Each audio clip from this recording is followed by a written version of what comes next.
Wahyudin, SPI MSI. Kepada beliau kami persilahkan. Baik, bismillahirrahmanirrahim. Assalamualaikum warahmatullahi wabarakatuh. Waalaikumsalam warahmatullahi wabarakatuh. Alhamdulillah wa syukurillah ala ni'amillah la hawla wa la quwwata illa billah. Allahumma salli ala sayyidina Muhammad wa ala ali sayyidina Muhammad.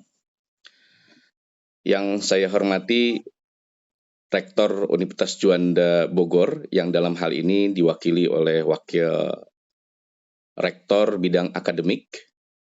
Yang saya hormati Kaprodi Peternakan, Paperta Unida, para narasumber hebat yang hadir dan bersedia untuk dapat menyumbangkan saran maupun ilmunya untuk bisa di-sharing kepada peserta webinar ini.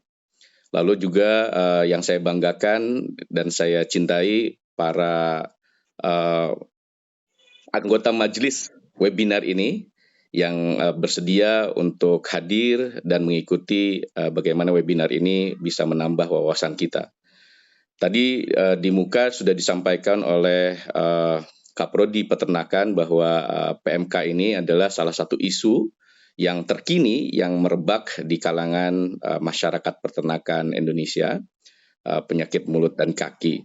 Nah, tentu saja ini sebuah kalau bisa dibilang kemarin ada pandemi untuk manusia, lalu mudah-mudahan ini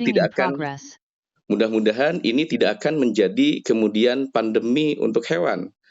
Karena kemudian ketika ini menjadi pandemi, naudzubillah min dzalik, itu akan membuat bagaimana kemudian peternakan di Indonesia khususnya dan juga di dunia akan terdampak sangat luar biasa.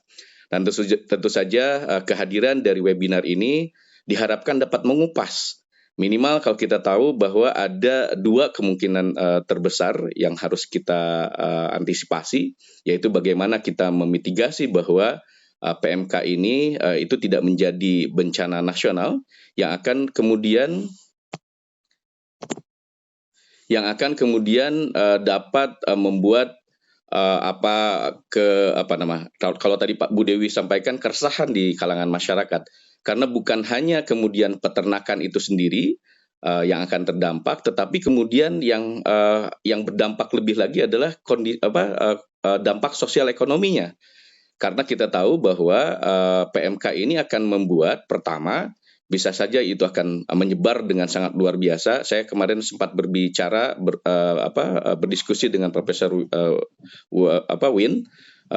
Dan ini akan sangat luar biasa ketika sampai menyebar itu akan kemudian menghadirkan keresahan yang kemudian harus diantisipasi bisa lebih daripada 10 tahun. Nah, tentu saja ini betul-betul harus diantisipasi, jangan kemudian menganggap ini sebagai sebuah hal biasa, tetapi bukan juga kemudian kita menganggap ini menjadi hal yang ditakuti sangat begitu, sehingga kita perlu lakukan upaya bersama sehingga PMK ini tidak menyebar dengan cepat begitu. Nah, makanya harus diantisipasi dengan berbagai macam dengan berbagai macam cara agar supaya PMK ini tidak menyebar secara menyeluruh seperti itu. Nah, tentu saja kehadiran webinar ini diharapkan dapat membuka wawasan hasanah pengetahuan kita agar kita bisa menjadi agent of informer, di mana kita menjadi salah satu bagian terpenting untuk bisa memberikan upaya kepada masyarakat bagaimana kemudian menanggulangi, memitigasi dan juga memitigasi dampak ekologinya, lingkungannya, peternakannya maupun kepada sosial ekonomi masyarakatnya. Akhir kata, saya meminta dengan hormat kepada Rektor Universitas Juanda Bogor, dan dalam hal ini diwakili oleh Wakil Rektor Bidang Akademik, Bapak Aal Lukmanul Hakim SHMH, untuk kemudian membuka acara webinar ini dengan baik. Akhir kata, wallahu yaqulul haq wa huwa yahdi sabil. Wassalamualaikum warahmatullahi wabarakatuh.